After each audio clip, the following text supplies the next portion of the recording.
In diesem Video wollen wir uns anschauen, wie man diesen Oszillator hier unten programmieren kann.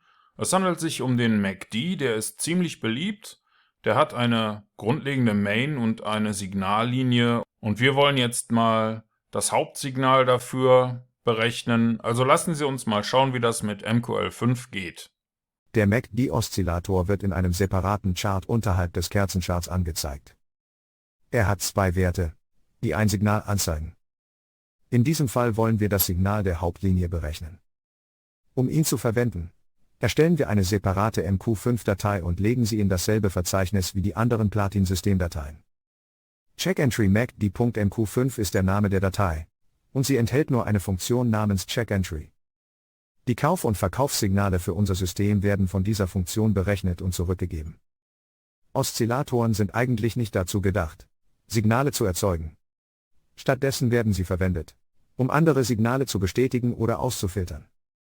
Das heißt aber nicht, dass wir sie nicht verwenden können. Denn alles, was wir für unser Handelssystem brauchen, ist ein klares und gut definiertes Einstiegssignal. Wir beginnen damit, das Signal in eine Variable vom Typ String zu schreiben. Diese wird später an unsere Hauptfunktion zurückgeschickt, aber zunächst müssen wir sie berechnen. Außerdem müssen wir ein Array für die Preisdaten erstellen.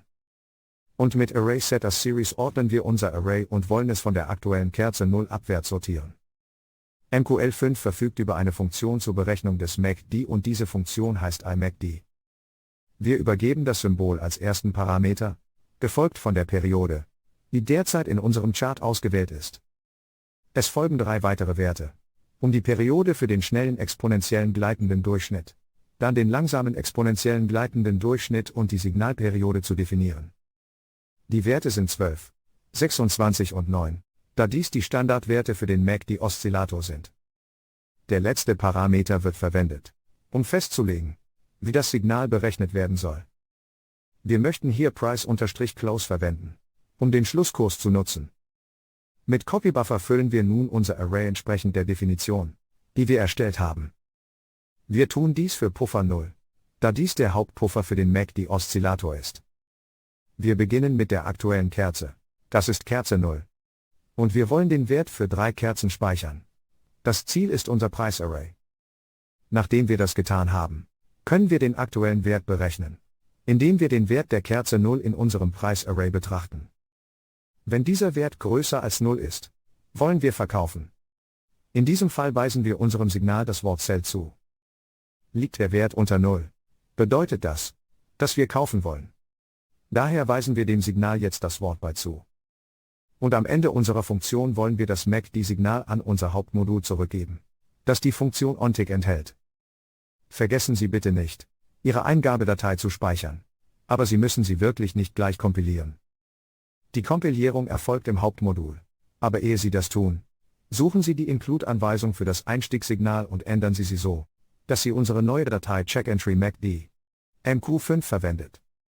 Indem Sie 2 Schrägstriche an den Anfang einer Zeile setzen, können Sie andere Eingabemodule auskommentieren. Drücken Sie anschließend F7 oder klicken Sie auf die Schaltfläche Kompilieren, um Ihr Hauptmodul und die dazugehörige Einstiegssignaldatei zu kompilieren. Es sollte dabei keine Probleme geben. Wenn Sie auf Probleme stoßen, sollten Sie überlegen, den Premium-Kurs zu kaufen oder sich eines der Einsteigervideos ansehen, um zu lernen, wie es funktioniert. Okay, wenn das alles so funktioniert hat, wie es soll, dann sollten Sie jetzt eine funktionierende Einstiegsdatei für den MACD-Oszillator haben. Vielen Dank fürs Zuschauen und wir sehen uns im nächsten Video.